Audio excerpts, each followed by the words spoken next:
Alright guys, ito na po ang ating updates ngayon kasi ang sabi ko nung isang araw at sabi naman nila ay ito pong hagdanan na to, yung ilalim niya ay gawing tulugan ng mga tao. At ngayon naman ay may nakausap po tayo, kahapon sila po ay naguhukay at naglalagay ng bakal para sa flooring kasi may nag-comment kasi, no, ang sabi daw bakit ngayon lang daw gumawa ng Puso Negro, no? At hindi po Puso Negro yon, ito po ay sinahigan po nila to, may sahig na po, ayan, no? Ayan, may sahig na. Kasi itong lugar na to ay gagawin po nilang daanan na po ng mga tao. At ito pong may bakante na kulay puti na yung box na yan, yun po ang ano nila, tatanggalin nila yan para, kasi pag na may steps dyan, tapos ditong may simento dito, na baka naman ay mauntog po yung mga dadaan guys. Kaya ang gagawin nila, babaklasin itong ilalim para lagyan ng steps. Ngayon, pasok po tayo dito sa loob guys, oh. Yeah. Ayan, oh, nakasemento na po guys, oh. Ito po ay hagdanan po to guys, hagdanan, no. Tapos ito, ang sabi nila nung una, lagyan ng halaman. Lagyan ng halaman ito. Bali, parang wala siyang purpose, kundi halaman lang. Pero ngayon, nabanggit po nila sir ngayon sa akin, ay ngayon ay gagawin nilang daanan ng tao to. Yan, daanan ng mga tao. Na kung sila ay nag-i-exit doon sa ating esplanade, sa pinaka main door ng ating esplanade, phase 1C, ay pwede sila dumaan dito kung gusto nilang pumunta ng Intramuros Bridge. Ito mga basura dito na tambak ngayon ay lilinisin pa nila yan at sisimintuhin din nila kagaya nito sa aking tinutungtungan. Ayan, ito yung tinutungtungan ko ngayon, ay napakaganda na guys, no? At nirarap nila. Dito naman, di ba may hakbangan dito? Sabi ko baka mauntog. Ito nga yung hagdan natin, ito. Mababa kasi, mababa. Paano kung may matangkad guys, no? Ako naman ay 5'3" lang ako. Sinabi talaga ang height, no? Tapos dito, ano na to, lagyan ng steps lang to. Parang babaklasin nila tong area na to para paglabas mo, doon ka na mag-steps dito para hindi ka na mauntog, no? Ayan. Ganyan po sila ngayon ang kanilang naisip. Ano? Tama naman din, no? Para naman ay pag langgagaling dito, paglabas dito, diretso na po sila doon sa may hagdanan na to. Ayan. Papunta na sila ng Intramuros Bridge mga kaibigan, doon sa napakagandang tulay dito. Ayan yung tulay na yan, no? Yan, dyan sila pupunta. Yan po ang nakaganda dito guys, dahil lahat na lang ginawa ng paraan para easy to pasyal na po tayo.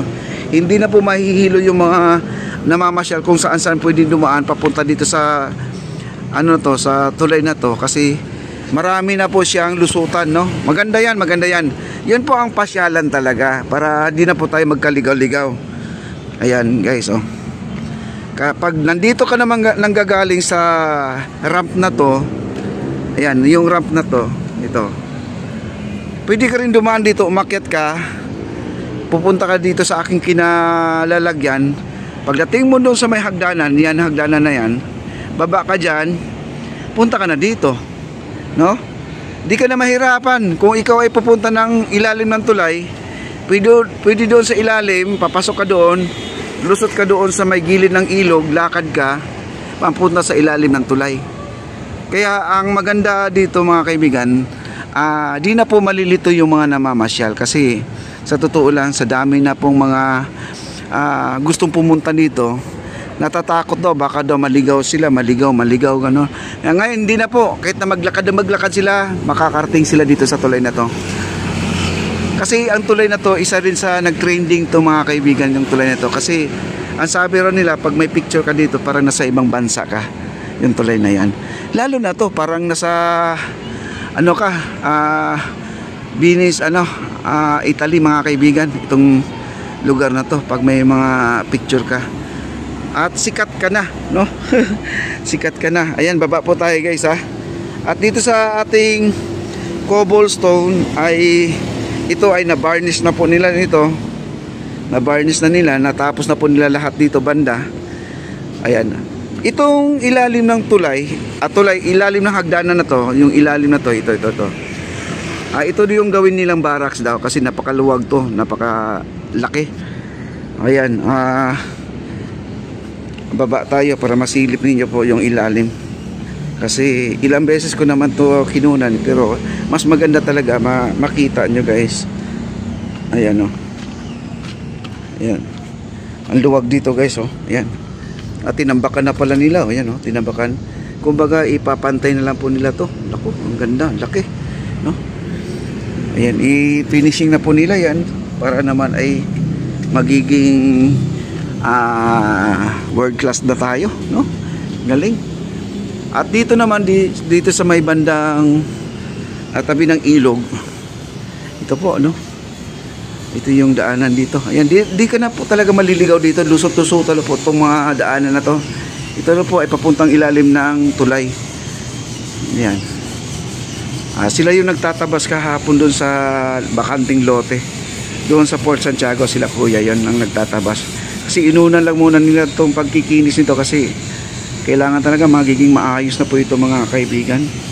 Ayan o, sila kuya o. At pinakinis nila yung anong tawag yan? Liner ba yan tawag nun? Ayan o. Meron pa dito ay nagagrind. O yan o, nagagrind si kuya. Kaya hinarangan po nila sa dulo kasi para wala pong makadaan dito kasi napaka-alikabok talaga. Maang lalagkit ang katawan po dito, no? Ayan. Wow. Ngayon guys, punta pa tayo doon sa itaas. Tingnan po natin yung Pumanay kung sila po ba ay naglagay na sila ng flood testing na po sila para sa pangatlong buhos nila. Tingnan po natin. Tara na ha.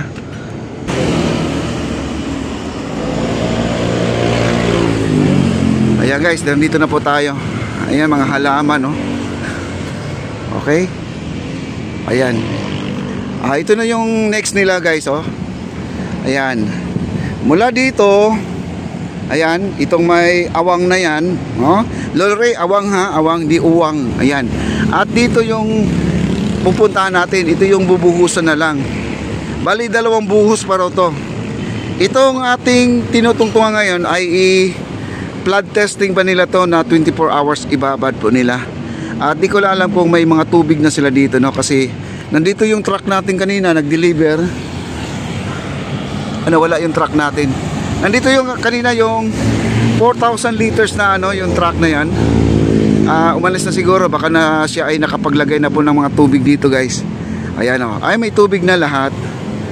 May mga tubig na, importante kasi may mga tubig to mga kaibigan kasi yun po ang gagamitin nila na ibubuhos po dito sa flooring na to. Para matesting na po nila kung may tatagos na tubig doon sa ilalim. Oo, kasi ang ilalim ito ay mga tindahan pa rin. Pero kung wala nang tumagos naman ay tuloy na po ang pagbubuhos ng Pumanay, no? Yung kulay pula, ito yun, no? Ang haba na po talaga ang ating lalakarin guys. Napakaganda na. Ayan, ito po yun. Oh wow.